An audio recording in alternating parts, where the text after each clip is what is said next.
Hello बच्चों, NCERT line by line series में हम पढ़ रहे थे उच्च पादपों में प्रकाश संश्लेषण। इस सीरीज के माध्यम से हम आपको कम टाइम में पूरी NCERT line to line cover करा देते हैं। और एनसीईआरटी को पढ़ने में जो बीच में कठिन वर्ड मिलते हैं या फिर जहाँ पर हमको इंग्लिश की ज़रूरत पड़ती है वहाँ हम इंग्लिश से समझा देते हैं, और जो कठिन वर्ड होते हैं उनको आसान भाषा में आपको समझा देते हैं। इस सीरीज को आपको क्यों देखना चाहिए? इस सीरीज के माध्यम से आप कम टाइम में पूरी एनसीईआरटी कवर कर सकते हैं। आपने डिटेल लेक्चर तो पूरा देखा ही है क्लास, या फिर आप जहाँ से कोचिंग कर रहे हैं वहाँ से आपने पूरा डिटेल पढ़ा है। लेकिन बच्चे क्या करते हैं कि एनसीईआरटी सही से नहीं पढ़ते, जिससे उनके क्वेश्चन गलत हो जाते हैं। आपको पता होगा कि नीट में सारे क्वेश्चन एनसीईआरटी बेस ही आते हैं, तो इसमें हम NCERT line to line cover करते हैं। इस सीरीज में हमने इसका उच्च पादपों में प्रकाश संश्लेषण का पार्ट 1 पढ़ चुके थे। पार्ट 1 में हमने कहाँ तक देखा था? पार्ट 1 में हमने देखा था रसोपरासरणी संकल्पना, वहाँ तक हम देख चुके थे। तो आज इसी के आगे हम दूसरा पार्ट इसका कवर कर रहे हैं। उसके आगे पार्ट 2 में पढ़ते हैं। तो चलते हैं, बिना किसी देरी के आज का लेक्चर शुरू करते हैं। उसके आगे से आप देखेंगे, अगर आपने पिछला लेक्चर नहीं देखा तो आप पहले वो लेक्चर देख लीजिएगा, क्योंकि तभी आपको ये लेक्चर समझ में आएगा। हम रसोपरासरणी संकल्पना तक देख चुके थे। आज हमको कहाँ से देखना था? आज हमको देखना है एटीपी तथा एनएडीपीएच का उपयोग कहाँ पर होता है। इसमें क्या बोल रही है एनसीईआरटी? हमने पढ़ा है कि प्रकाश अभिक्रिया के उत्पाद एटीपी, एनएडीपीएच तथा O2 हैं। ये इंपॉर्टेंट है कि प्रकाश अभिक्रिया के जो लाइट रिएक्शन के उत्पाद क्या क्या होते हैं। लाइट रिएक्शन के उत्पाद एटीपी होता है, एनएडीपीएच होता है तथा ऑक्सीजन होता है। ये किसके उत्पाद हैं? ये प्रकाश अभिक्रिया लाइट रिएक्शन के उत्पाद हैं। इनमें से O2 क्लोरोप्लास्ट के बाहर विसरित हो जाती है। मोस्ट इंपॉर्टेंट है, यहाँ से कथन करण वालों में सवाल आ चुका है कि जो O2 होती है वो कहाँ मुक्त होती है? वो क्लोरोप्लास्ट के बाहर विसरित हो जाती है। जबकि एटीपी तथा एनएडीपीएच का उपयोग आहार एवं शर्करा को संश्लेषित करने की प्रक्रिया में हो जाता है। इसे भी हाईलाइट कर लीजिए, यहाँ से भी क्वेश्चन नीट में आ सकता है कि एटीपी और एनएडीपी का उपयोग क्या होता है। एटीपी और एनएडीपी का उपयोग आहार एवं शर्करा को संश्लेषित करने वाली प्रक्रियाओं में होता है। इंपॉर्टेंट है, ध्यान रखिएगा, यहाँ से क्वेश्चन नीट में बन सकता है। यह प्रकाश संश्लेषण का जैव संश्लेषण चरण होता है। यह प्रक्रिया परोक्ष रूप से प्रकाश पर निर्भर नहीं होती, बल्कि यह प्रकाश के प्रक्रियाओं के उत्पादों अर्थात एटीपी तथा एनएडीपीएच के अतिरिक्त CO2 तथा H2O पर भी निर्भर होती है। इस रिएक्शन को कौन सी रिएक्शन बोलते हैं? इसको बोलते हैं अप्रकाशीय अभिक्रिया। इसी को डार्क रिएक्शन बोला जाता है। याद रखिएगा, डार्क रिएक्शन इसलिए नहीं कहते क्योंकि ये अगर बोलेगा कि डार्क रिएक्शन इसलिए कहते हैं कि क्योंकि ये अंधेरे में होती है, ये इसका कारण नहीं है। इसका कारण ये है कि ये प्रकाश अभिक्रिया के उत्पाद पर निर्भर करती है, इसलिए इसे क्या बोलते हैं? इसलिए इसे डार्क रिएक्शन बोलते हैं, या इसे ही बोल देते हैं प्रकाश अनिर्भर अभिक्रिया। और देखिए नीट में यहाँ से भी क्वेश्चन आ सकता है। ये देखिए, एटीपी और एनएडीपी के अतिरिक्त किस पर निर्भर करती है? ये CO2 और H2O पर भी निर्भर करती है। इसमें यहाँ से कथन कारणों में क्वेश्चन बन सकता है। उसमें पूछेगा एटीपी तथा एनएडीपीएच केवल जो जैव संश्लेषण रिएक्शन होती है केवल एटीपी और एनएडीपीएच पर निर्भर होती है? नहीं, ये कथन हो गया गलत। वो और किस पर निर्भर करती है? CO2 और H2O पर भी निर्भर करती है। ये इंपॉर्टेंट है, याद रखिएगा। आप शायद यह आश्चर्य कर सकते हैं कि इसकी सत्यता की जांच कैसे की जा सकती है। यह बहुत ही सरल है। प्रकाश उपलब्ध न होने के तुरंत बाद कुछ समय तक के लिए जैव संश्लेषण प्रक्रिया जारी रहती है और इसके बाद बंद हो जाती है। यदि इनके बाद पुनः प्रकाश उपलब्ध कराया जाए तो प्रकाश संश्लेषण पुनः आरंभ हो जाता है।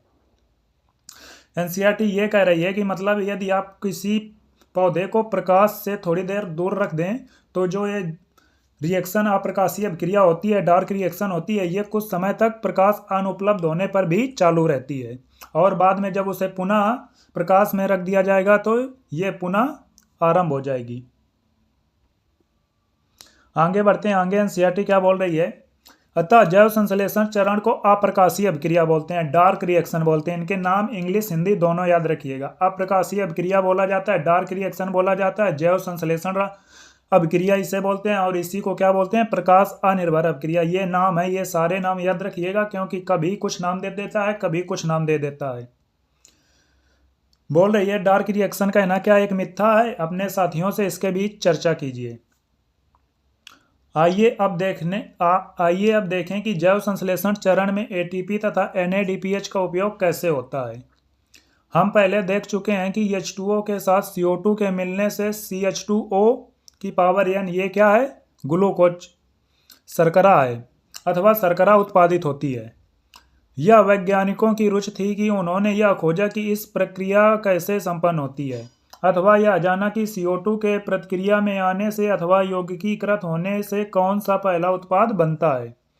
द्वितीय विश्व युद्ध के ठीक बाद लाभदायक उपयोग हेतु रेडियो आइसोटोपी का उपयोग किया गया। इस उपयोग में मेल्विन केल्विन का कार्य सराहनीय था। हम इनके बारे में जो पार्ट 1 था उसके सबसे पहले पढ़ चुके हैं कि मेल्विन केल्विन का जो कार्य था आइसोटोप तकनीक के बारे में, इनका कार्य सराहनीय था। इनका पूरा जीवन परिचय पढ़ चुके हैं आप पहले लेक्चर में। सबसे पहले इनका सबसे इम्पोर्टेंट जीवन परिचय पढ़ाया है, वहाँ जाकर आप देख सकते हैं। उन्होंने शैवाल में रेडियो एक्टिव 14 कार्बन C14 का यूज किया था। प्रकाश संश्लेषण अध्ययन में किया, जिससे पता लगा कि CO2 यौगिकीकरण पहला उत्पाद एक 3 कार्बन वाला कार्बनिक अम्ल था। इसके साथ ही उसने संपूर्ण जैव संश्लेषण पथ की खोज की। अतः इसे क्या बोलते हैं, इसे ही बोलते हैं केल्विन चक्र। C3 चक्र जो होता है उसी को क्या बोला जाता है, केल्विन चक्र बोला जाता है। याद रखिएगा, C3 चक्र को क्या बोलते हैं, केल्विन चक्र।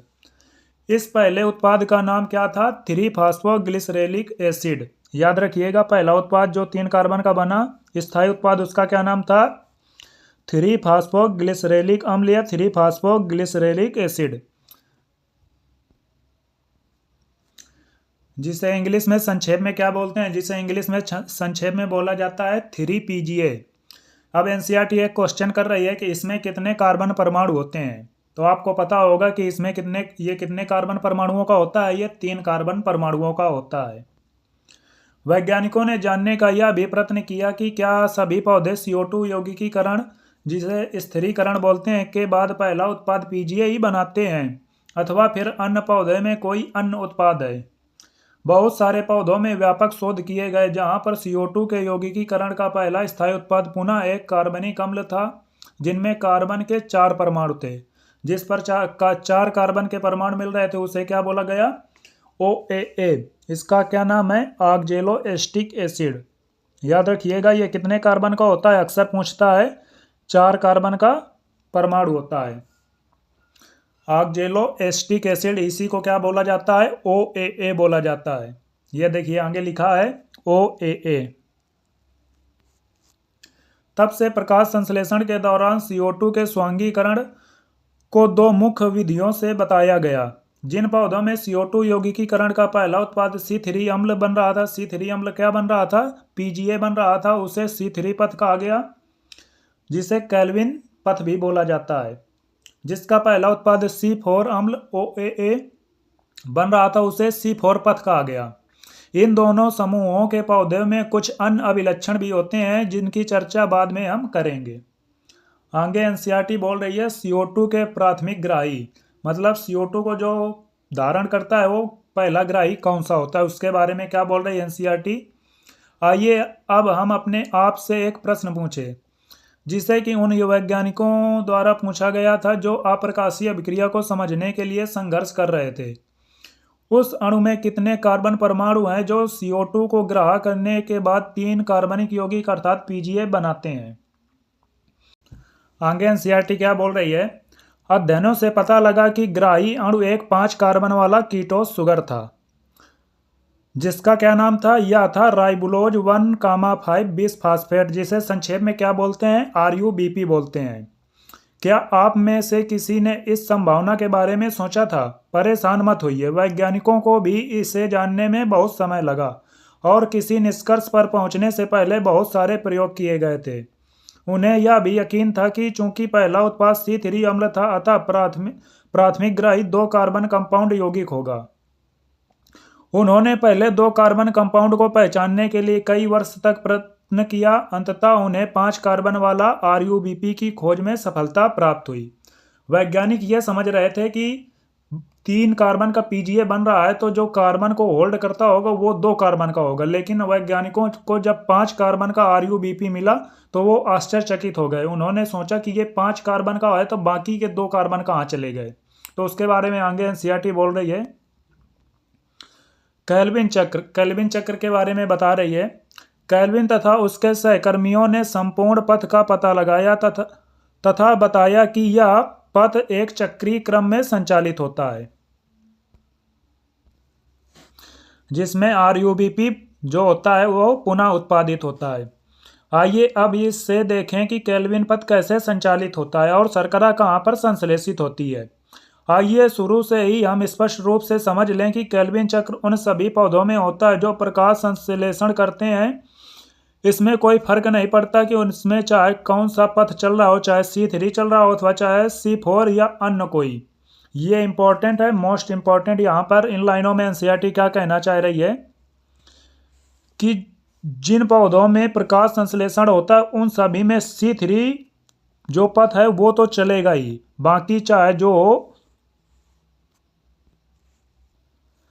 C4 हो, चाहे कैम एक होता है कैम पादप, चाहे वो पथ हो, उनमें जो C3 पथ है ये कॉमन पथ है। केल्विन चक्र है जो कॉमन पथ होता है। ये सभी जो प्रकाश संश्लेषण करते हैं पादप सभी में C3 पाया जाता है।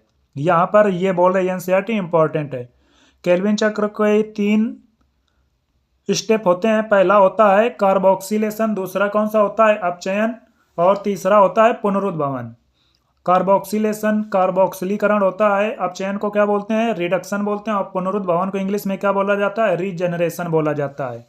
ये देखिए इनका ये दिया गया है और ये कैसी प्रक्रिया है चक्रीय प्रक्रिया है। यहाँ पर जो राइबोलोज 1,5 बिसफास्फेट है उसमें क्या होती है जब CO2 जुड़ती है तो पहला चरण होता है कार्बोक्सिलेशन होता है, जिससे क्या होता है जिसे 3 कार्बन का क्या बनता है पीजीए बनता है। पीजीए का नाम क्या होता है फास्फोग्लिसरेट। और यहाँ से इंपॉर्टेंट है कार्बोक्सिलेशन से एक सवाल पूछता है, ये सबसे अत्यंत निर्णायक पद होता है। मोस्ट इंपॉर्टेंट पद कौन सा होता है मोस्ट इंपॉर्टेंट पद इसका होता है कार्बोक्सिलेशन। वहां पर पूछेगा कि जो C3 या केल्विन चक्र होता है मोस्ट इंपॉर्टेंट स्टेप कौन सा होता है कार्बोक्सिलेशन होता है। इसके बाद दूसरा स्टेप ये देखिए अपचयन है। अपचयन में क्या होता है ATP प्लस NADPH मिलकर क्या बनाते हैं ADP और इनऑर्गेनिक फास्फेट तथा NADP प्लस बनाते हैं।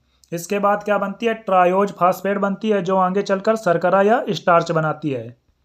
इसके बाद इसका क्या हो जाता है पुनरुद्भवन हो जाता है। पुनरुद्भवन में पुनः एक ही ATP यूज होती है और क्या होता है ATP से ADP बनती है, और पुनरुद्भवन द्वारा जो RUBP होता है वो पुनः बन जाता है। इस प्रकार ये केल्विन चक्र चलता है। यह देखिए नीचे दिया गया है केल्विन चक्र 3 भागों में बांटा जा सकता है। कार्बोक्सिलेशन जिसमें क्या होता है CO2 राइबोलोज 1,5 बिसफास्फेट से योग करता है। उसके बाद आता है अवकरण। अवकरण किसे बोलते हैं अवकरण अपचयन को ही बोलते हैं, यहाँ पर अपचयन लिख लीजिएगा, जिसमें कार्बोहाइड्रेट का निर्माण प्रकाश रासायनिक ग्राही तथा NADPH की मदद से होता है। तीसरा स्टेप कौन सा होता है ये देखिए, ये तीसरा स्टेप है जिसमें पुनरुद्भवन है, जिसमें CO2 ग्राही राइबोलोज 1,5 बिसफास्फेट का फिर से निर्माण होता है तथा चक्र ऐसे ही लगातार चलता रहता है साइक्लिक पथवे में। आगे एनसीईआरटी ने इनके बारे में विस्तार से बताया है। केल्विन चक्र को आसानी से समझने के लिए इनको 3 चरणों में बांटा गया है। कार्बोक्सिलीकरण जिसे कार्बोक्सिलेशन बोलते हैं, रिडक्शन जिसे क्या बोलते हैं अपचयन बोलते हैं। ये देखिए यहाँ पर इंग्लिश नेम दिए गए हैं।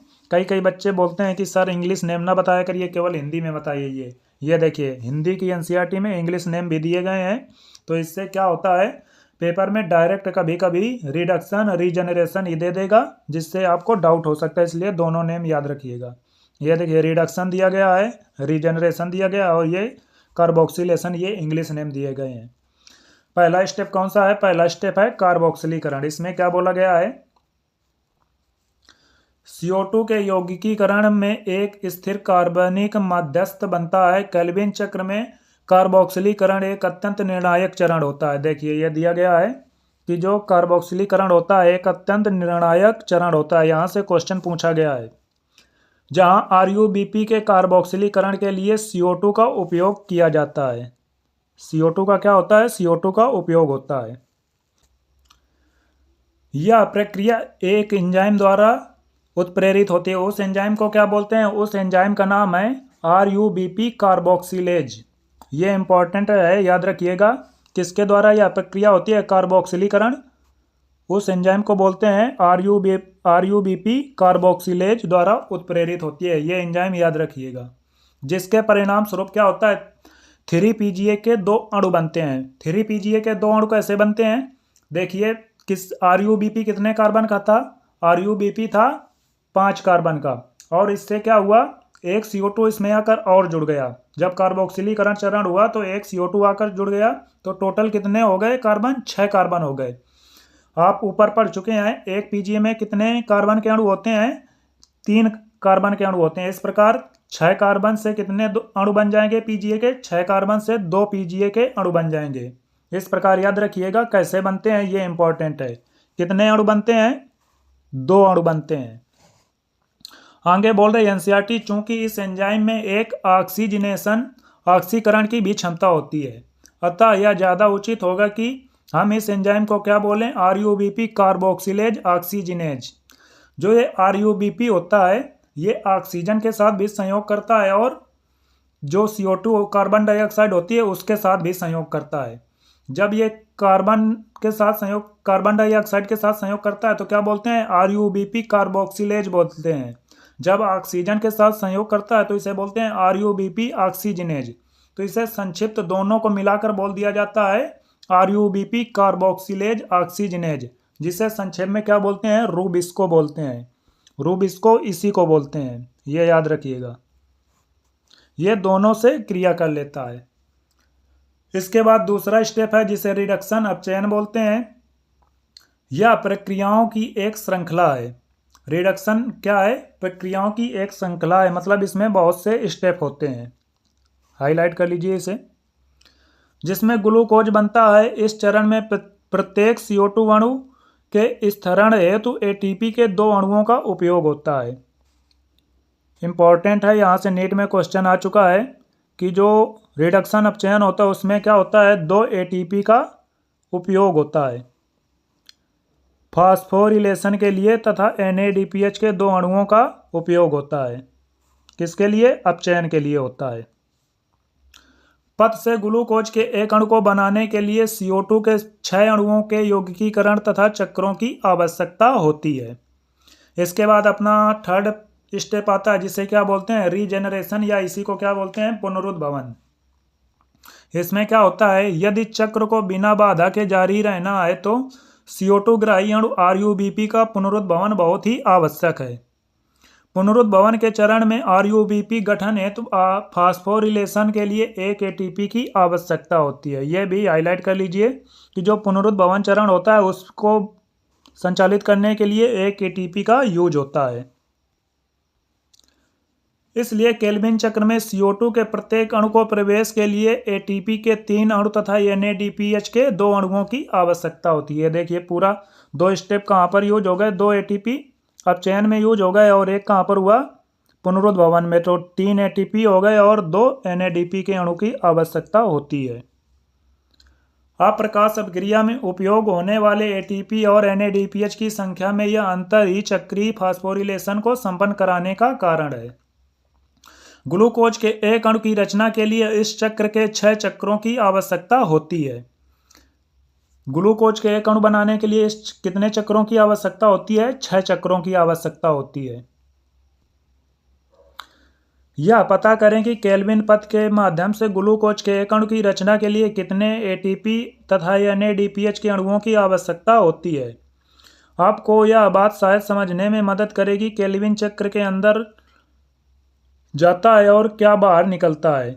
केल्विन चक्र में 6 CO2 का अंदर प्रवेश करते हैं। 6 CO2 RuBP से जुड़ते हैं, जिसके परिणाम स्वरूप क्या होता है? ग्लूकोज का एक अणु बनता है। और टोटल कितने, एक चक्र में कितने ATP यूज हो रहे थे? एक चक्र में ATP यूज हो रहे थे 3। तो इस प्रकार 6 चक्र चलते हैं तो कितने यूज होंगे? 6 चक्र चलने में 18 ATP यूज होंगे। 18 एटीपी यूज होंगे और क्या बनाएंगे, 18 एडीपी बनाएंगे। 6 त्रिका क्या होता है 18, और एक चक्र में कितने एनएडीपीएच यूज हो रहे थे, 2, तो 6 चक्र चलेंगे तो कितने हो जाएंगे, 12 एटीपी एनएडीपीएच यूज होंगे और 12 एनएडीपी बनेंगे। इस प्रकार ये यहाँ से भी नीट में क्वेश्चन आ चुका है कि एक चक्र में कितने एटीपी की आवश्यकता होती है। एक चक्र के लिए भी पूछ लेगा और एक ग्लूकोज के लिए भी पूछ लेगा, दोनों के लिए अलग अलग याद रखिएगा। इसके बाद आगे पढ़ते हैं, आगे क्या दिया गया है, आगे दिया गया है C4 पथ। C4 पथ के बारे में क्या बोला गया है, C4 पथ जैसा कि पहले बताया गया है कि पौधे जो शुष्क उष्णकटिबंधीय क्षेत्र में पाए जाते हैं उनमें C4 पथ होता है। C4 पथ कहाँ पर होता है, जो उष्णकटिबंधीय क्षेत्र में पौधे पाए जाते हैं उन पर देखने को मिलता है। इन पौधों में CO2 के यौगिकीकरण का पहला उत्पाद यद्यप C4 ऑक्जेलोएसिटिक अम्ल होता है। वो पहले हम पढ़ भी चुके हैं कि जो C4 पथ होता है उसमें 4 कार्बन का अम्ल होता है, कार्बनिक अम्ल, जिसका नाम क्या होता है, जिसका नाम होता है ऑक्जेलोएसिटिक एसिड। इसी को क्या बोला जाता है, OAA बोला जाता है। फिर भी इसके मुख्य जैव संश्लेषण पथ में C3 पथ अथवा केल्विन चक्र भी होता है। केल्विन चक्र तो सभी में पाया जाएगा, चाहे वो C4 चक्र हो चाहे कैम चक्र हो।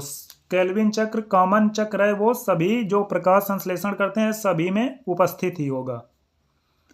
तब फिर से C3 पौधे से किस प्रकार भिन्न है, यह एक प्रश्न है जिसे आप पूछ सकते हैं। आप एनसीईआरटी ये बोल रही है कि इसमें C3 तो होता ही है, तो ये C4 और C3 आपस में किस प्रकार भिन्न है, उसके बारे में एनसीईआरटी आगे पढ़ा रही है। क्या बोल रही है, एनसीईआरटी बोल रही है C4 पौधे विशिष्ट हैं, इनकी पत्तियों में एक विशेष प्रकार की शारीरिकी होती है, ये उच्च तापमान को सह सकते हैं। C4 पौधों में क्या क्या विशिष्टता होती है कि ये उच्च तापमान को सह सकते हैं, ये उच्च प्रकाश तीव्रता पर अनुक्रिया करते हैं, ये इनके लक्षण हैं। पूछेगा एनसीईआरटी, वहाँ पर नीट में क्वेश्चन यहाँ से पूछे जाते हैं। उनमें प्रकाश शोषण की प्रक्रिया नहीं होती है। ये प्रकाश शोषण क्या है, इसके बारे में अभी हम बाद के पढ़ेंगे। ये एक वेस्टफुल प्रोसेस होता है। C4 पौधों में प्रकाश शोषण जो होता है वो लगभग नगण्य होता है और उनमें जैव भार अधिक उत्पादित होता है। आइए उन्हें एक एक करके समझें। और C3 तथा C4 पत्तियों की खड़ी काट का अध्ययन करें। क्या आपने इन दोनों में कोई अंतर देखा है, क्या दोनों में एक ही प्रकार के पर्णमध्योतक हैं, क्या इनके संवहनी मूलाच्छद के आसपास एक ही प्रकार की कोशिकाएं होती हैं, ये क्वेश्चन पूछ रही है एनसीईआरटी। तो आगे क्या बोला एनसीईआरटी ने, C4 पथ पौधों की संवहन मंडल के चारों ओर स्थित वृहद कोशिकाएं मूलाच्छद, जिन्हें क्या बोलते हैं, बंडल शीत कोशिकाएं कहलाती हैं। बाहर की ओर पाई जाने वाली कोशिकाओं को क्या, संवहन मंडल के चारों ओर जो स्थित वृहद कोशिकाएं होती हैं उन्हें क्या बोलते हैं, मूलाच्छद कोशिकाएं बोलते हैं, जिन्हें क्या बोला जाता है, बंडल शीत सेल बोला जाता है।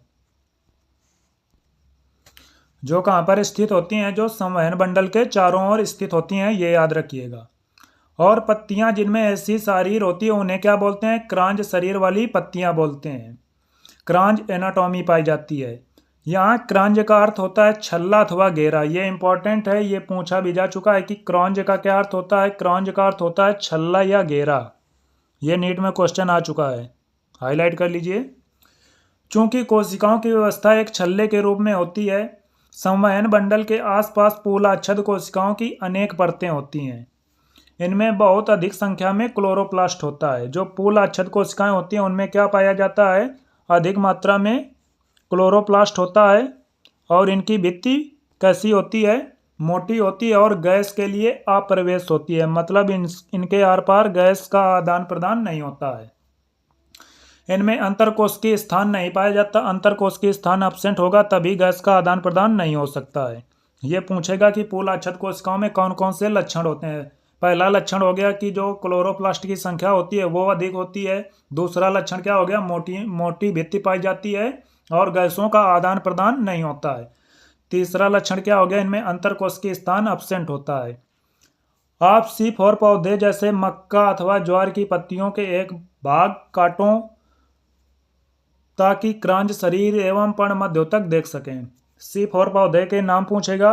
देखिए कहाँ से क्वेश्चन पूछता है, ये देखिए बीच में दिए गए हैं C4 पौधे कौन कौन से, मक्का और ज्वार।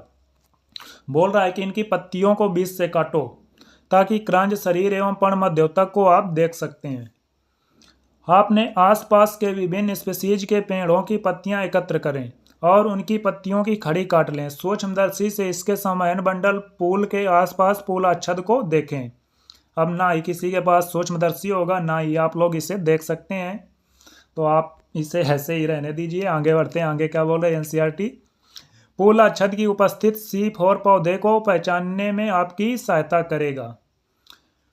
अब चित्र 11.9 दिखाया गया है। अभी एक चित्र देखेंगे, इसमें क्या दिखाया गया है अभी देखेंगे। इस पथ को हैच एवं स्लैग पथ भी कहते हैं। हैच एवं स्लैग पथ क्यों बोला जाता है, क्योंकि इसकी खोज हैच और स्लैग नामक वैज्ञानिकों ने की थी। ये इंपॉर्टेंट है। C4 पौधों को जो C4 होता है उसे क्या नाम से जाना जाता है, उसे हैच एंड स्लैग पथ भी बोला जाता है। यह भी एक चक्रीय प्रक्रिया है। यह C3 पथ की तरह यह भी कैसा होता है, चक्रीय प्रोसेस होता है। हम चरणों को समझते हुए पथ का अध्ययन करें। CO2 का प्राथमिक ग्राही एक 3 कार्बन अणु होता है जिसे क्या बोलते हैं, फास्फोइनॉल पाइरुवेट बोलते हैं, जिसे संक्षेप में क्या बोला जाता है, PEP बोला जाता है। इंपॉर्टेंट है, हाईलाइट कर लीजिए। यहाँ से क्वेश्चन पूछा जा चुका है कि CO2 का प्राथमिक ग्राही क्या होता है, 3 कार्बन अणु होता है जिसे क्या बोलते हैं, फास्फोइनॉल पाइरुवेट बोला जाता है। संक्षेप में इसे क्या बोला जाता है, PEP बोला जाता है। और वह पर्णमध्योतक कोशिका में स्थित होता है। कहाँ पर स्थित होता है, वो पर्णमध्योतक कोशिका में स्थित होता है। इस यौगिकीकरण में पेप कार्बोक्सिलेज अथवा पेपकेज नामक एंजाइम संपन्न करता है। यह प्रक्रिया कौन से एंजाइम के द्वारा संपन्न होती है, यह प्रक्रिया एक पेप कार्बोक्सिलेज एंजाइम या इसी को क्या बोलते हैं, पेपकेज PEP एंजाइम बोलते हैं, नामक एंजाइम द्वारा संपन्न होता है। पर्णमध्योतक कोशिकाओं में रूबिस्को एंजाइम नहीं पाया जाता। यहाँ से नीट में क्वेश्चन आ चुका है कि जो पर्णमध्योतक कोशिकाएं होती हैं, लीफ मेसोफिल सेल होते हैं, उन पर क्या होता है, उन पर रूबिस्को एंजाइम एब्सेंट होता है। C4 अम्ल OAA पर्णमध्योतक कोशिका में निर्मित होता है। जो ऑक्जेलोएस्टिक एसिड होता है वो कौन सी कोशिकाओं में स्थित होता है, वो पर्णमध्योतक कोशिकाओं में स्थित होता है। इन पर 2 प्रकार की कोशिकाएं पाई जाती हैं। पहले तो अंदर की तरफ कौन पाई जा रही थी, पुलाच्छद सेल, बंडल शीथ सेल पाई जा रही थी, और बाहर की ओर कौन पाई जा रही हैं, पर्णमध्योतक सेल पाई जाती हैं। उस पर बोल रहा है कि जो OAA का निर्माण होता है कहाँ पर होता है, पर्णमध्योतक कोशिकाओं में होता है। ये भी हाईलाइट कर लीजिए, यहाँ से भी नीट में क्वेश्चन पूछा जा सकता है। C4 अम्ल का निर्माण लीफ मेसोफिल कोशिकाओं में होता है। अभी चित्र में के माध्यम से और अच्छे से समझेंगे, पहले इसे पढ़ लेते हैं एक बार।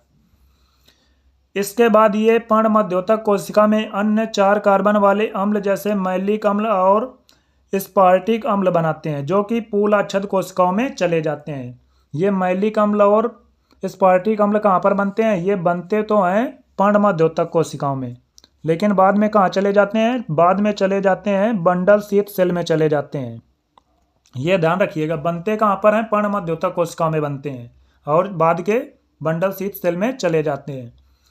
पुलाच्छद कोशिकाओं में यह C4 अम्ल विघटित हो जाता है, जिससे CO2 तथा एक 3 कार्बन अणु मुक्त होता है। इंपॉर्टेंट है, इसे हाईलाइट कीजिए। पूछेगा कि जब इस C4 अम्ल का विघटन होता है तो क्या क्या मुक्त होता है, जिससे एक कार्बन का अणु, कार्बन डाइऑक्साइड का एक अणु मुक्त होता है और उसके साथ ही 3 कार्बन अणु मुक्त होते हैं। 3 कार्बन अणु जो होते हैं वो पुनः मध्योतक में वापस आ जाते हैं, जहाँ पर यह पुनः पेप में बदला जाता है। पेप का मतलब यहाँ पर क्या है, PEP, फास्फोइनॉल पाइरुवेट। याद रखिएगा, पेप का मतलब ये है, बदला जाता है और इस तरह से यह चक्र पूरा हो जाता है। पुलाच्छद कोशिकाओं से निकली CO2 केल्विन चक्र तथा अथवा जिसे क्या बोलते हैं, C3 में प्रवेश करती है। जो अब पुलाच्छद कोशिकाएं हैं, बंडल शीथ सेल हैं, वहाँ पर क्या होता है, जो CO2 मुक्त होती है वो अब क्या करती है, वो अब जाती है केल्विन चक्र में, C3 पथ में प्रवेश करती है। केल्विन पथ एक ऐसा पथ है जो सभी पौधों में समान रूप से होता है। देखिए यहाँ पर फिर से एनसीईआरटी ने बोला है, इस तरह आप समझ सकते हैं कितना इंपॉर्टेंट है ये, यहाँ से क्वेश्चन बन सकता है। केल्विन एक ऐसा पथ है जो सभी पौधों में समान रूप से होता है। पूल आच्छादित कोशिका रूबिस्को से भरपूर होती हैं। देखिए अब यहाँ से क्वेश्चन पूछेगा कि जो रूबिस्को होता है वो कौन सी कोशिकाओं में पाया जाता है, वो पूल आच्छादित कोशिकाओं में पाया जाता है, परंतु पेपकेज रहित होती हैं। पेपकेज एंजाइम अब्सेंट होता है बंडल शीथ सेल में। यहाँ से क्वेश्चन आए हैं, अच्छे से अपने एनसीईआरटी में हाईलाइट कर लेना और याद रखना। यहाँ से अक्सर या तो पूछ लेगा कथन कारणों में या फिर डायरेक्ट ही पूछ लेता है, यहाँ से क्वेश्चन बने हुए हैं। अतः मैलिक पथ केल्विन पथ जिसमें के परिणाम स्वरूप शर्करा बनती है वह C3 एवं C4 पौधों में सामान्य रूप से होता है। क्या आपने ध्यान दिया है कि केल्विन पथ सभी C3 पौधों की पर्णमध्योतक कोशिकाओं में पाया जाता है, C4 पौधों में पर्णमध्योतक कोशिकाओं में यह संपन्न नहीं होता है, किंतु पूल आच्छादित कोशिकाओं में केवल कारगर होता है। C3 पौधों में क्या हो रहा था, C3 पौधों में कहाँ पर हो रहा था, पर्णमध्योतक कोशिकाओं में हो रहा था केल्विन चक्र, लेकिन यहाँ पर C4 पौधों में कहाँ पर हो रहा है केल्विन चक्र, C4 पौधों में बंडल शीथ कोशिकाओं में हो रहा है, ये याद रखिएगा। C3 में तो लीफ मीजोफिल में हो रहा था, लेकिन जो C4 पौधों में होता है C3 चक्र कहाँ पर चलता है, बंडल शीथ सेल में चलता है। अब ये चित्र दिया गया एनसीईआरटी में, इस चित्र के माध्यम से समझते हैं। थोड़ा और छोटा कर लेते हैं जिससे आपको आसानी से समझ में आएगा। दिख रहा है आपको, दिख रहा होगा। पहले ऊपर वाला समझ लेते हैं, बाद के नीचे वाला समझा देंगे। ये देखिए ये कौन सी कोशिका है, ये मध्योतक कोशिका है, लीफ मीजोफिल बोलते हैं। इस पर क्या होता है, हरित लवक जो पाया जाता है वो ग्रेनल होता है, छोटा होता है और संख्या में कम होता है, ये याद रखिएगा। और ये कहाँ पर होती है, ये जाइलम व फ्लोएम के बाहर होती है, जाइलम व फ्लोएम के जस्ट बाहर होती है ये पूल आच्छादित कोशिका, और उसके भी बाहर जो घेरा बनाती है उसे क्या बोलते हैं, मध्योतक कोशिका या लीफ मीजोफिल बोलते हैं। इसमें देखिए क्या होता है, वातावरण से CO2 आती है और ये क्या होती है, बाइकार्बोनेट आयन के रूप में चेंज हो जाती है, और उसका क्या होता है, यौगिकीकरण होता है, जिससे क्या होता है, जिससे C4 अम्ल बनता है। क्या होता है, C4 अम्ल बनता है। C4 अम्ल में क्या बनता है, OAA बनता है। यहाँ पर जो कार्बन डाइऑक्साइड को पकड़ता है वो क्या होता है, कार्बन डाइऑक्साइड को पकड़ता है PEP। उसके बाद इसका जो C4 अम्ल होता है, C4 अम्ल का परिवहन होता है, किसमें होता है, ये पूल आच्छादित कोशिका होती है, उस पर C4 अम्ल परिवहन करके चला जाता है।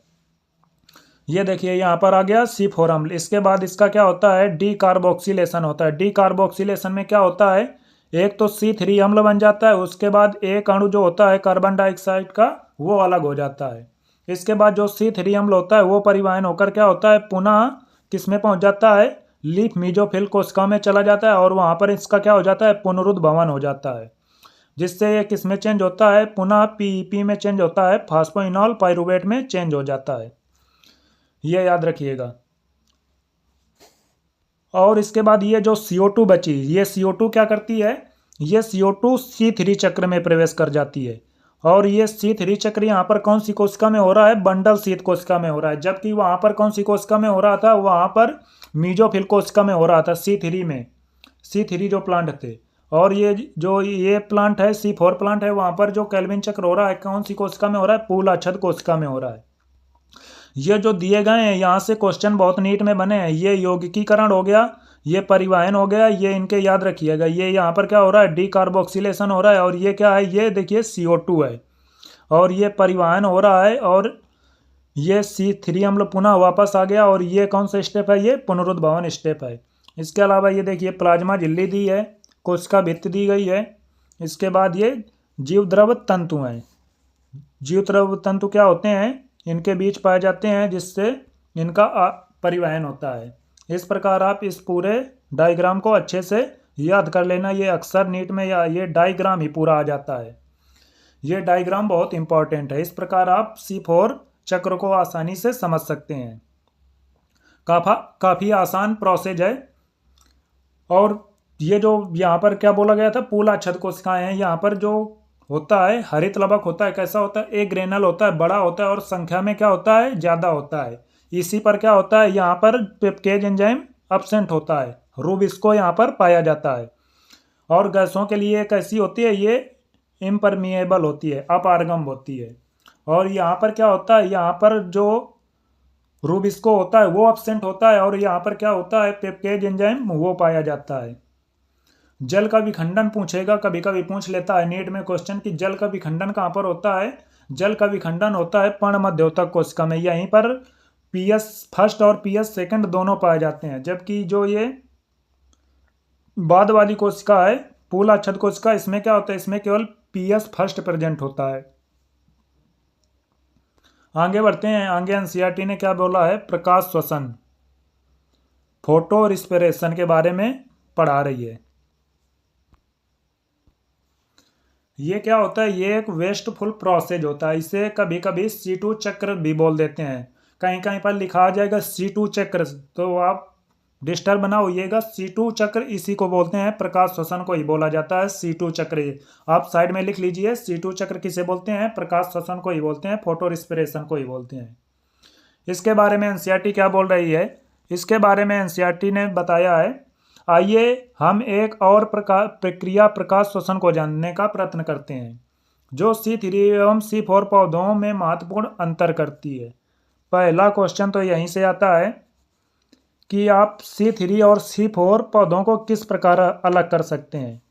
इनको प्रकाश श्वसन के आधार पर अलग किया जाता है। C4 पौधा जो होता है उसमें जो प्रकाश श्वसन होता है लगभग नगण्य होता है, जबकि जो C3 पौधा होता है उसमें प्रकाश श्वसन होता है। प्रकाश श्वसन समझने के लिए हमें केल्विन पथ के प्रथम चरण अर्थात CO2 स्थिरीकरण के पहले चरण के विषय में कुछ अधिक जानकारी प्राप्त करनी होगी। यह वह अभिक्रिया है जहां RuBP कार्बन डाइऑक्साइड से संयोजित कर 3PGA के दो अणुओं का गठन करता है। ऊपर हमने पढ़ लिया इसके बारे में। और एक एंजाइम जिसे क्या बोलते हैं, रिबुलोज बिसफास्फेट कार्बोक्सिलेज ऑक्सीजनेज, जिसे क्या बोलते हैं, रूबिस्को बोला जाता है, के द्वारा उत्प्रेरित होती है। यह देखिए इसका समीकरण दिया गया है। समीकरण में क्या है, RuBP प्लस CO2 मिलकर क्या बना रहे हैं, 3PGA के दो अणु बना रहे हैं। इसको कौन उत्प्रेरित कर रहा है, रूबिस्को कर रहा है। रूबिस्को नामक एंजाइम विश्व में सबसे ज्यादा प्रचुर मात्रा में पाया जाता है। इंपॉर्टेंट है, याद रखिएगा। जो अपना रूबिस्को एंजाइम होता है ये विश्व में सबसे ज्यादा प्रचुर मात्रा में पाया जाता है। आपको आश्चर्य होता होगा क्यों, और यह इसका गुण है कि इसका सक्रिय जगह CO2 एवं O2 दोनों से बंधित हो सकता है। आपको ऊपर बता चुके हैं कि ये जो रूबिस्को होता है ये CO2 एवं O2 दोनों से बंध सकता है, इसलिए इसे रूबिस्को कहते हैं। कथन कारणों में सवाल भी पूछ लेगा कि रूबिस्को इसे क्यों कहते हैं, क्योंकि यह CO2 और O2 दोनों से बंध सकता है। क्या आप सोच सकते हैं कि ऐसा कैसे संभव है, जब CO2 व O2 का अनुपात लगभग समान होता है, रूबिस्को में O2 की अपेक्षा CO2 के लिए अधिक बंधुता होती है। कल्पना कीजिए यदि ऐसा नहीं हो तब क्या होगा। यह अबद्धता प्रतियोगात्मक है। O2 अथवा CO2 इसमें से कौन आबद्ध होगा यह उसकी सापेक्षिक सांद्रता पर निर्भर करता है। पूछेगा कि जो O2 और CO2 होती है कौन रूबिस्को से बंधेगा, वो किस पर निर्भर करता है, वह उसकी सांद्रता पर निर्भर करता है। C3 पौधों में कुछ O2 रूबिस्को से बंधित होती है, अतः CO2 का यौगिकीकरण कम हो जाता है। यहाँ पर RuBP 3PGA के अणुओं में परिवर्तित होने के बजाय ऑक्सीजन से संयोजित होकर चक्र में एक फास्फोग्लिसरेट अणु तथा फास्फोग्लाइकोलेट का एक अणु बनाता है। एक तो क्या बनता है, प्रकाश श्वसन में क्या होता है, एक तो फास्फोग्लिसरेट बनता है और एक क्या बनता है, एक फास्फोग्लाइकोलेट बन जाता है। दोनों के एक एक अणु बनते हैं जिसे प्रकाश श्वसन कहते हैं। पूछेगा प्रकाश श्वसन में क्या होता है, प्रकाश श्वसन में दो अणु बनते हैं। पहला तो क्या बनता है, फास्फोग्लाइकोलेट एक बनता है और दूसरा बनता है फास्फोग्लिसरेट। प्रकाश श्वसन पथ में शर्करा और ATP का संश्लेषण नहीं होता है। इंपॉर्टेंट है, पूछेगा क्वेश्चन नीट में कि प्रकाश श्वसन में ATP और शर्करा का संश्लेषण होता है, तो नहीं होता है, याद रखिएगा। बल्कि इसमें ATP का उपयोग के साथ ही CO2 भी निकलती है। प्रकाश श्वसन पथ में ATP अथवा NADPH का संश्लेषण नहीं होता। प्रकाश श्वसन के जैविक कार्यों के बारे में अभी हमें कोई जानकारी प्राप्त नहीं है। वैज्ञानिक अभी तक जो प्रकाश शोषण हो रहा है इसके कार्य के बारे में कोई जानकारी प्राप्त नहीं कर पाए हैं अभी तक।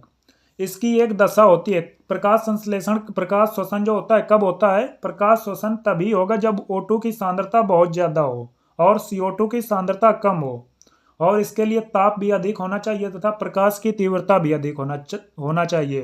तभी क्या होता है? तभी ये प्रकाश शोषण देखने को मिलता है। और ये कहाँ कहाँ पर होता है? ये क्लोरोप्लास्ट में हो सकता है, पराक्सीसोम में हो सकता है, या फिर माइटोकॉन्ड्रिया में होता है। 3 अंगकों में ये हो सकता है।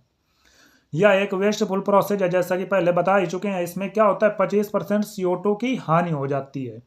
ये सबसे ज़्यादा किस में होता है? C3 पथ में सबसे ज़्यादा होता है। उसके बाद कैम प्लांट आते हैं, उसमें उसके बाद उसमें होता है। और सबसे कम किस में होता है? सबसे कम होता है C4 पौधों में। लगभग इसमें नगण्य होता है। नगण्य का मतलब क्या होता है? लगभग शून्य, ना मात्र में होता है। ये भी पूछता है, क्रम याद रखिएगा। सबसे ज्यादा किस में होता है? C3 में होता है, उसके बाद कैम पादपों में होता है, उसके बाद C4 में होता है। इस प्रकार आप इसे आसानी से याद कर सकते हैं। आगे बढ़ते हैं। आगे देखिए एक चार्ट दिया गया है, आपको यहाँ पर पढ़ाएंगे इस चार्ट को, या तो आप इसे आसानी से ये यहाँ जो ऊपर हमने पढ़ लिया है उसी के बारे में ये पूछ रहा है कौन कहाँ पर क्या होता है। ये आप अपने आप भरिएगा। अगर आप अपने आप नहीं भर सकते तो आप कमेंट कर दीजिएगा, हम इसे शॉर्ट वीडियो में बनाकर आपको दे देंगे। अभी इस टाइम आपको ये कराएंगे तो यहाँ पर टाइम ज़्यादा वेस्ट हो जाएगा। आप ये सब कुछ ऊपर पढ़ चुके हैं।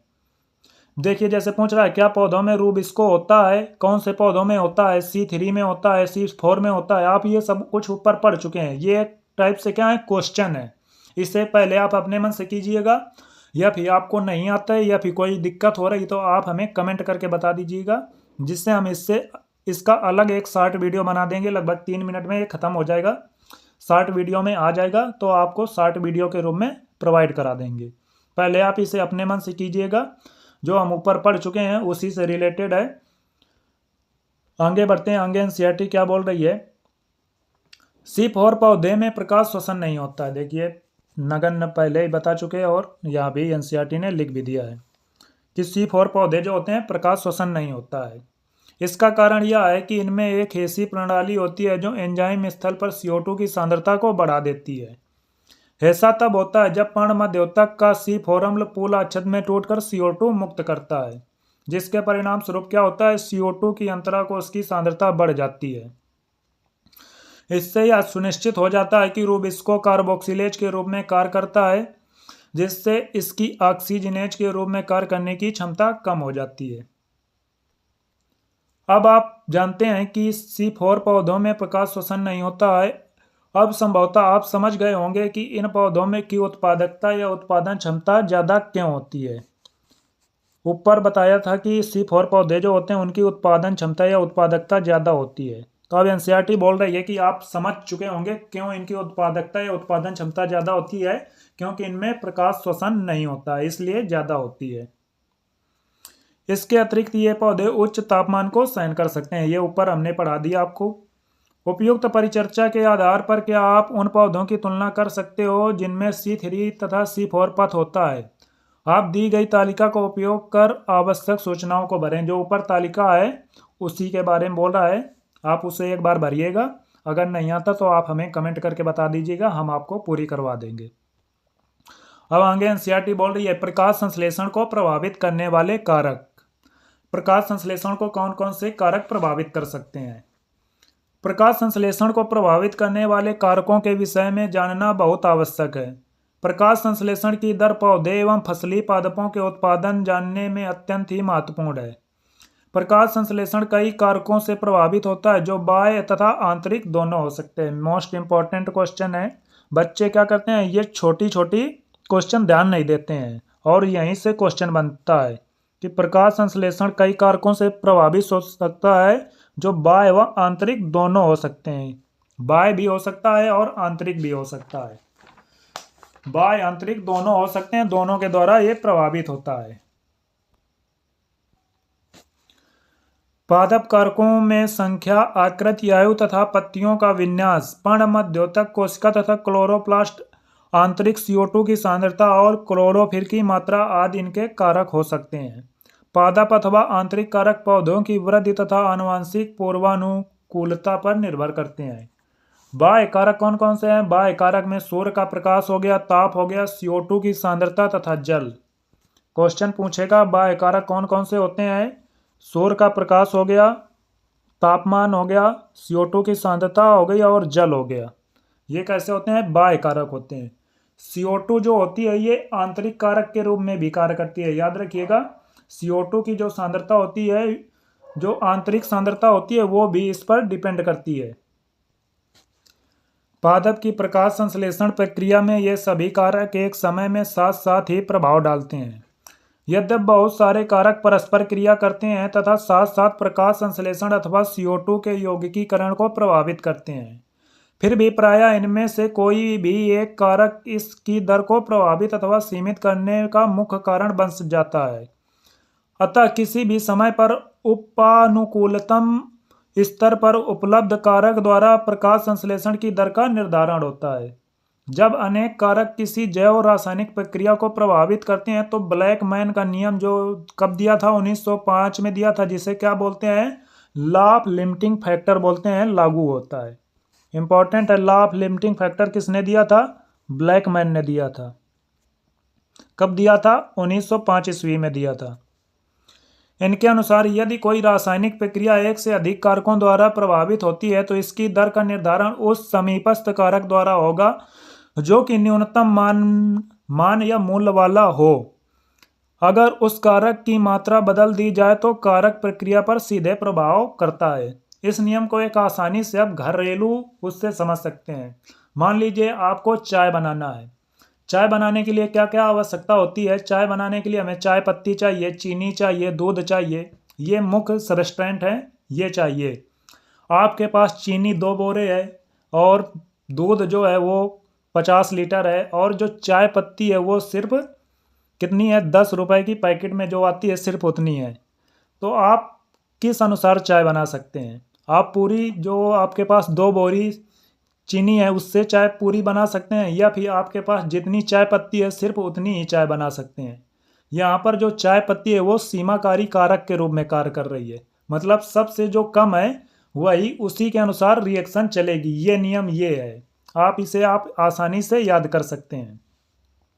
आपके पास जितनी चाय पत्ती है आप उसी के अनुसार चाय बना सकते हैं, या फिर आपके पास चाहे चीनी चाहे जितनी हो, चीनी 2 बोरे के बजाय 4 बोरे हो तब भी आपके लिए कोई फायदेमंद नहीं है। चाहे दूध 50 लीटर के बजाय 100 लीटर हो तब भी कोई आपके लिए फ़ायदा नहीं करेगी, जब तक आपको जो चाय पत्ती है उसकी सांद्रता न बढ़ाई गई। तो इस प्रकार ये नियम ये कहता है कि जो सबसे कम होता है उसी के अनुसार रिएक्शन चलती है। आगे पढ़ते हैं, आगे क्या बोल रहे हैं NCERT। उदाहरण के लिए एक हरी पत्ती अधिकतम अनुकूलतम प्रकाश तथा CO2 की उपस्थिति के बावजूद यदि ताप बहुत कम है तो प्रकाश संश्लेषण नहीं करेगी। देखिए लिमिटिंग फैक्टर यहाँ पर लागू होता है। बोल रहा है कि CO2 बहुत ज़्यादा है, भर भर के दे रहे हैं, पेड़ को CO2 दे रहे हैं, अनुकूलतम प्रकाश दे रहे हैं, लेकिन जो तापमान है वही कम है तो प्रकाश संश्लेषण नहीं हो सकता है। इस पत्ती में प्रकाश संश्लेषण तभी शुरू होगा जब उसे इष्टतम ताप प्रदान किया जाए। ये देखिए यहाँ पर ये इसका दिया गया है ग्राफ। प्रकाश संश्लेषण की दर और प्रकाश की तीव्रता का प्रकाश संश्लेषण के दर पर प्रभाव है उसका दिया गया है। ये इंपॉर्टेंट ग्राफ है, याद रखिएगा। किस किस के बीच बना है ये पूछता है। प्रकाश संश्लेषण की दर और प्रकाश की तीव्रता का प्रकाश संश्लेषण की दर पर प्रभाव के बीच बना है। यहाँ पर पहले तो लगातार बढ़ती जाती है और एक समय पर आने पर ये क्या हो जाती है? कांस्टेंट हो जाती है। आगे प्रकाश के बारे में बोला गया है, इसके बारे में क्या बोल रही है NCERT। जब हम प्रकाश को प्रकाश संश्लेषण को प्रभावित करने वाले कारक के रूप में लेते हैं तो हमें प्रकाश की गुणवत्ता, प्रकाश की तीव्रता तथा दीप्त काल के बीच अंतर करने की आवश्यकता है। यहाँ कम प्रकाश तीव्रता पर आपतित प्रकाश तथा CO2 के यौगिकीकरण की दर के बीच एक रेखीय संबंध है। उच्च प्रकाश तीव्रता होने पर इस दर में कोई वृद्धि नहीं होती है, अन्य कारक सीमित हो जाते हैं। इसमें ध्यान देने वाली रोचक बात यह है कि प्रकाश संतृप्ति पूर्ण प्रकाश के 10% पर होती है। छाया अथवा सघन जंगलों में उगने वाले पौधे को छोड़कर प्रकाश शायद ही प्रकृति में सीमाकारी हो। बोल रही एनसीईआरटी की जो प्रकाश होता है वो शायद ही कभी सीमाकारी हो। केवल वो दो ही परिस्थितियों में सीमाकारी हो सकता है, या तो छाया हो या फिर सघन जंगलों में जो छोटे छोटे पौधे उगते हैं। उनके अलावा कभी भी प्रकाश सीमाकारी कारक के रूप में कार्य नहीं कर सकता है। एक सीमा के बाद आपतित प्रकाश क्लोरोफिल के विघटन का कारण होता है, जिससे प्रकाश संश्लेषण की दर कम हो जाती है। इसके बाद बोल रहा है कार्बन डाइऑक्साइड की सांद्रता के बारे में। प्रकाश संश्लेषण में कार्बन डाइऑक्साइड एक प्रमुख सीमाकारी कारक है। इंपॉर्टेंट है, पूछेगा कि प्रमुख सीमाकारी कारक कौन सा होता है। कार्बन डाइऑक्साइड होता है। वायुमंडल में CO2 की सांद्रता बहुत ही कम है। कितनी है? 0.03 से 0.04% के बीच है। CO2 की सांद्रता में 0.05% की वृद्धि के कारण CO2 के यौगिकीकरण की दर में वृद्धि हो सकती है, लेकिन इससे अधिक की मात्रा लंबे समय तक के लिए क्षतिकारक बन सकती है। बोल रहा है कि यदि थोड़ी बहुत हम CO2 की सांद्रता बढ़ाएंगे 0.04 से अगर 0.05 कर देंगे तो उसकी जो रेट ऑफ रिस्पिरेशन की दर है वो तो बढ़ जाएगी, लेकिन अगर उससे भी ज़्यादा कर देंगे तो क्या होगा? उस पर एक हानिकारक प्रभाव पड़ेगा। C3 एवं C4 पौधे CO2 की सांद्रता में भिन्न अनुक्रिया करते हैं। निम्न प्रकाश स्थितियों में दोनों में से कोई भी समूह उच्च CO2 सांद्रता के प्रति अनुक्रिया नहीं करते हैं। उच्च प्रकाश तीव्रता में C3 तथा C4 दोनों ही तरह के पादपों में प्रकाश संश्लेषण की बढ़ी दर अधिक हो जाती है। यहाँ पर यह ध्यान देना महत्वपूर्ण है कि C4 पौधे लगभग 360 मिलीलीटर इनवर्स पर संतृप्त हो जाते हैं, जबकि C3 बढ़ी हुई CO2 सांद्रता पर अनुक्रिया करते हैं और इनका संतृप्तन केवल 450 मिलीलीटर इनवर्स के बाद ही दिखाई देता है। अतः उपलब्ध CO2 का स्तर C3 पादपों के लिए सीमाकारी हो सकता है। सच यह है कि C3 पौधे उच्चतर CO2 सांद्रता में अनुक्रिया करते हैं और इससे प्रकाश संश्लेषण की दर में वृद्धि होती है, जिसके फलस्वरूप उत्पादन अधिक होता है। और सिद्धांत का उपयोग ग्रीन हाउस फसलों जैसे टमाटर एवं बेल मिर्च में किया गया है। आपने देखा होगा कि ग्रीन हाउस घर बनाकर क्या किया जाता है, वहाँ पर टमाटर एवं बेल मिर्च की खेती की जाती है, जहाँ पर क्या होता है CO2 की सांद्रता बढ़ा दी जाती है, जिससे इनकी उत्पादन क्षमता बढ़ जाती है। इन्हें कार्बन डाइऑक्साइड से भरपूर वातावरण में बढ़ने का अवसर दिया जाता है ताकि उच्च पैदावार प्राप्त हो सके। इसके बाद ताप सीमाकारी कारक के रूप में कैसे कार्य करता है?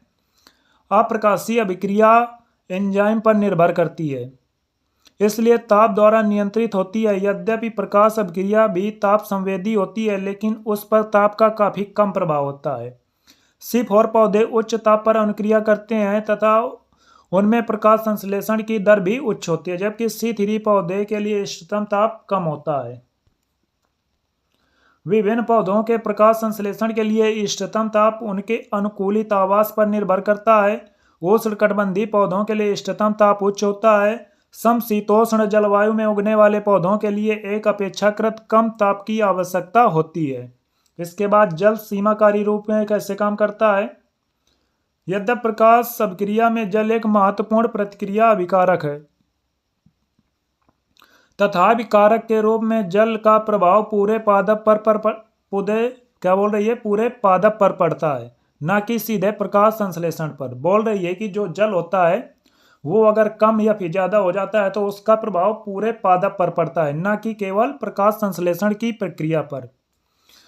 जल तनाव रंध्र को बंद कर देते हैं, अतः CO2 की उपलब्धता घट जाती है। इसके साथ ही जल तनाव से पत्तियां मुरझा जाती हैं, जिससे पत्तियों का क्षेत्रफल कम हो जाता है, और इसके साथ ही उपापचयी क्रियाएं भी कम हो जाती हैं।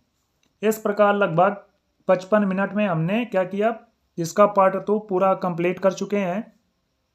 इसकी line to line NCERT reading कर चुके हैं। अब आप इसके बाद क्या कीजिएगा, अब आप इसके बाद इसके क्वेश्चन PYQ क्वेश्चन कीजिएगा।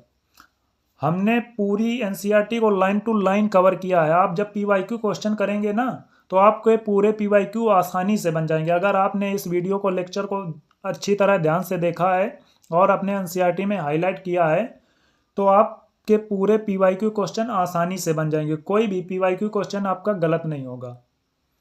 इस प्रकार आप इस वीडियो को आसानी से देख सकते हैं। और इसके आपको हाईलाइटेड नोट्स चाहिए तो हम आपको क्या करेंगे, टेलीग्राम के चैनल पर इसके हाईलाइटेड नोट्स आपको दे देंगे।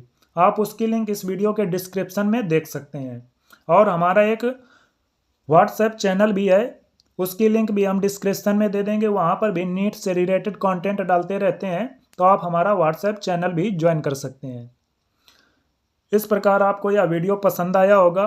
पसंद आया है तो दोस्तों के साथ शेयर कीजिए, लाइक सब्सक्राइब कीजिए। जय हिंद, जय भारत।